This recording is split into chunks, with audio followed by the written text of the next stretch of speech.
Hello दोस्तों, स्वागत है आप सभी का एक्टिव अनुज राइट लैंड में। फिर से एक बार अब हम सीख रहे हैं अपना होम एंड हार्ट का अगला वीडियो लेकर आया हूँ। इसमें 10th पार्ट है तर्का सीरीज का ये।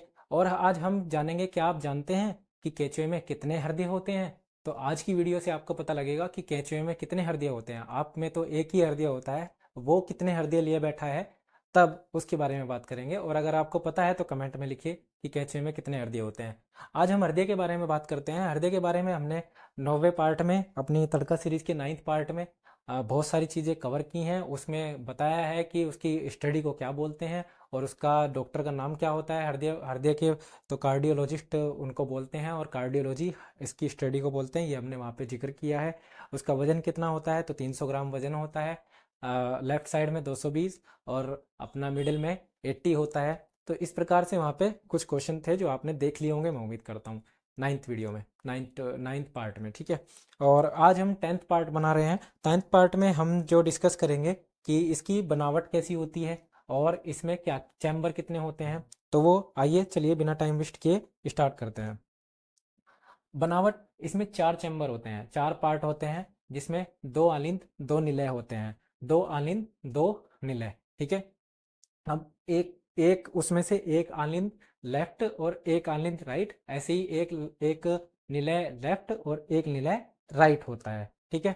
तो 4 पार्टों में हमने बांट रखा है अपने जो हमारा हृदय होता है। और इसमें जो एक झिल्ली होती है, इसके चारों तरफ होती है, जो इसे प्रोटेक्शन प्रदान करती है, उसे स्पेक्टम स्पेक्टम मसल्स बोलते हैं। ठीक है। स्पेक्टम सेप्टम मसल्स बोलते हैं, ध्यान रखना। तो राइट आलिंद राइट आर्टिकल बोलते हैं। जिस तरह मैं आपके सामने खड़ा हूं, तो इसी तरीके से मेरा राइट ये है और लेफ्ट ये है। तो आपका जो चित्र आप सामने देखते हैं, तो उसे राइट अपने अपने हाथ वाले, सामने के हाथ वाले को लेफ्ट लेफ्ट राइट मानेंगे। ठीक है। तो उसी प्रकार से अपने अपन अगर ऐसे बैठे हैं और आप पढ़ रहे हैं, तो आप ऐसे घूम जाइए, तो आप ऐसे उसमें आपको पता होना चाहिए कि राइट इधर मानते हैं और लेफ्ट इधर मानते हैं। ठीक है। तो ये राइट आर्टिकल होता है। ठीक है। अनिल को आर्टिकल बोलते हैं। ठीक है। ऑर्टिकल ऑर्टिकल। ठीक है। और इसको राइट वेंट्रिकल बोलते हैं। ठीक है, नीचे वाले को। ऐसे ही इधर लेफ्ट वेंट्रिकल होता है और इधर लेफ्ट आर्टिकल होता है। ठीक है, इतना बात समझ गए। तो बायां आलिंद बायां निलय, बायां दायां आलिंद दायां निलय, ये समझ गए। ठीक है। ह्यूमन हार्ट में तो कितने चैम्बर हैं? 4 चैम्बर हैं दोस्तों। ठीक है, पूछ लेता है कि ह्यूमन हार्ट में कितने चैम्बर होते हैं। अब चैम्बर से हम बात करते हैं इनके बारे में कि ये CO2 और O2 क्या लिखा हुआ है।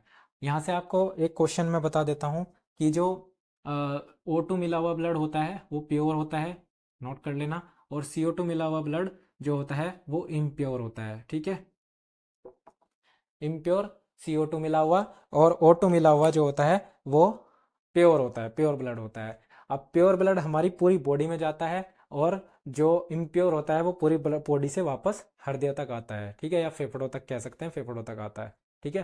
तो लंग्स जो होते हैं, फेफड़े जो होते हैं, वो हमारे खून में क्या ऐड करते हैं? ऑक्सीजन ऐड करते हैं। और ऑक्सीजन ऐड होते ही वो कैसा हो जाता है? प्योर हो जाता है। और जो हमारे अन्य ऑर्गन होते हैं जिनके पास जब खून जाता है, ये प्रोसेस हम अगली वीडियो में कवर करेंगे। अभी यहाँ से हम क्या पढ़ रहे हैं कि कितने चैम्बर होते हैं। तो इसी वीडियो में तो चैम्बर कंप्लीट होंगे। ये प्रोसेस हम इससे अगली वीडियो में कंप्लीट करेंगे कि प्योर ब्लड कैसे घूम के जाता है पूरी बॉडी में और फिर वहां से कैसे घूम के वापस आता है और उसमें लंग्स का क्या काम है। ठीक है। यहाँ से इतना समझिए कि जो सबसे पहले खून आता है बॉडी में से, बॉडी के पार्टों में से CO2 मिला हुआ खून आता है, वो सबसे पहले किस में आता है? राइट आर्टिकल आता है, आर्टिकल में आता है, दायां अनिंद में आता है। और यहाँ से एक वाल्व लगी होती है, ये यहाँ से किसको किसको दे देता है? इसमें भरने के बाद किस में चला जाता है? राइट वेंट्रिकल में चला जाता है। ठीक है। और फिर यहाँ से ये किसको दे देता है? फेफड़ों को दे देता है। हमारे जो फेफड़े हैं उसमें दे देता है खून को, और उसमें से ऑक्सीजन खून में मिल जाती है। और जो खून में ऑक्सीजन मिल गई, प्योर हो गया, वो कहाँ पे चला जाता है फिर खून? वो हमारा लेफ्ट आर्टिकल के पास चला जाता है। लेफ्ट आर्टिकल अपने में खून भरता है, खून को भरा। ठीक है, पूरे में खून भर जाएगा। और पूरे में खून भरने के बाद ये किस में फेंक देगा इसको? ये लेफ्ट वेंट्रिकल के पास फेंक देगा। और लेफ्ट वेंट्रिकल के पास इतनी बड़ी पावर होती है, ये सबसे स्ट्रॉन्गेस्ट पार्ट है, ये हमने पिछली वीडियो में कवर किया है कि इसका सबसे स्ट्रॉन्गेस्ट, या अगर नहीं किया है तो आप नोट कर लेना। तो सबसे स्ट्रॉन्गेस्ट पार्ट ये वाला पार्ट होता है, ठीक है। कौन सा? लेफ्ट वेंट्रिकल सबसे स्ट्रॉन्गेस्ट और लॉन्गेस्ट दोनों होता है, स्ट्रॉन्गेस्ट और लॉन्गेस्ट, सबसे सबसे मजबूत और सबसे बड़ा पार्ट होता है हृदय का। और ये हमारे खून को कहाँ पे भेज देता है? पूरी बॉडी को सप्लाई कर देता है, पूरी बॉडी को सप्लाई कर देता है, सारे अंगों को, ठीक है। कि ले लो भाई सब ऑक्सीजन ले लो अब, ठीक है। तो ऑक्सीजन वाला, अब वो ऑक्सीजन सब ले लेंगे और अपने पास से सब कार्बन डाइऑक्साइड उसमें भर देंगे, और फिर से वो कहाँ जाएगा? फिर से वो यहाँ पे आ जाएगा। ये प्रोसेस है उसका। ये मैंने बताने की थोड़ी कोशिश की है, इसको अगले वीडियो में भी चित्र समेत बताने की कोशिश करेंगे, क्योंकि इसमें महाध्वनि पराध्वनि वगैरह बहुत सारी चीज़ें वो ऐड होंगी। अभी हमारा टॉपिक जो चतुष्कोणीय या फिर चैम्बर से रिलेटेड है, 4 चैम्बर होते हैं, तो क्वेश्चन बनते हैं कि किसमें कितने चैम्बर होते हैं। जैसे ह्यूमन या स्तनधारियों में 4 चैम्बर होते हैं, ठीक है। और जो फिशिज होती हैं यानी कि मछलियाँ होती हैं, उनमें 2 चैम्बर होते हैं। फिशिज में 2 चैम्बर होते हैं, ठीक है। अब क्वेश्चन जो बनाता है एग्जामिनर, वो इसका अपोजिट बनाता है। वो पूछने की कोशिश करता है कि भाई फिश में तो इसने याद कर लिया कि 2 चैम्बर होते हैं, लेकिन वो फिश में से ही उठाएगा डॉल्फिन को, ठीक है। अब डॉल्फिन में क्या होता है? डॉल्फिन में 4 चैम्बर होते हैं, ठीक है। याद रखना कि डॉल्फिन में 4 चैम्बर होते हैं, अन्य सभी फिशिज में 2 चैम्बर होते हैं। तो ये जो इसका एग्जेप्शन बोल सकते हैं, ठीक है, जो इसका अपोजिट है, ठीक है, अपवाद जिसे बोलते हैं, वो डॉल्फिन है। ऐसे ही जो हमारे एम्फीबियंस होते हैं, उभयचर होते हैं, उनमें कितने चैम्बर होते हैं? 3 चैम्बर होते हैं। फ्रॉग, फ्रॉग मतलब मेंढक, ठीक है। टेडपोल, टेडपोल फ्रॉग में और टेडपोल में ये क्या होते हैं? ये जमीन पर भी चलते हैं और पानी में भी रहते हैं। तो इनमें कितने चैम्बर होते हैं? 3 चैम्बर होते हैं। अब जब इनमें 3 चैम्बर होते हैं, तो मगरमच्छ भी पानी पर भी रहता है और जमीन पर भी चलता है, ठीक है। तो उसमें कितने चैम्बर होते हैं? 4 होते हैं। तो ये इसका अपोजिट हो जाता है, ठीक है। तो ये इसका अपोजिट हो जाता है। तो याद रखना, मगरमच्छ में 4 होते हैं, डॉल्फिन में 4 होते हैं, लेकिन वहाँ पे मछलियों में 2 और उभयचरों में 3 होते हैं। वैसे ऐसे होता है उनका दिल, ठीक है। 3 चैम्बर वाला, 2 आर्टिकल और 1 वेंट्रिकल होता है।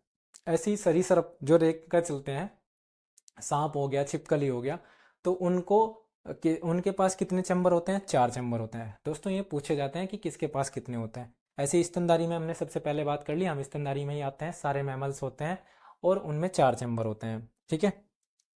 अब बात आती है कॉकरोच की। कॉकरोच में कितने चैम्बर होते हैं? 13 चैम्बर होते हैं। दोस्तों नोट कर लेना कि कॉकरोच के अंदर 13 चैम्बर होते हैं और उसमें व्हाइट कलर का ब्लड पाया जाता है, ठीक है। और उल्लू, चूहा और चमगादड़ जो होते हैं, इसमें कितने चैम्बर होते हैं? 4 चैम्बर होते हैं। यहाँ से सबसे पहला जो क्वेश्चन मैंने अभी आपको पूछने की कोशिश की है कि केंचुए में कितने हृदय होते हैं, तो उसमें 8 हृदय होते हैं। वो 8 हृदय लिए बैठा है, और उसमें 8 क्या होते हैं? हार्ट होते हैं। यहाँ से इस वीडियो में हमने जो क्वेश्चन बनते हैं वो करने की पूरी कोशिश की है। जितने भी क्वेश्चन बनते हैं, किसके पास कितने चैम्बर हैं, ये नोट करने की कोशिश की है, ठीक है।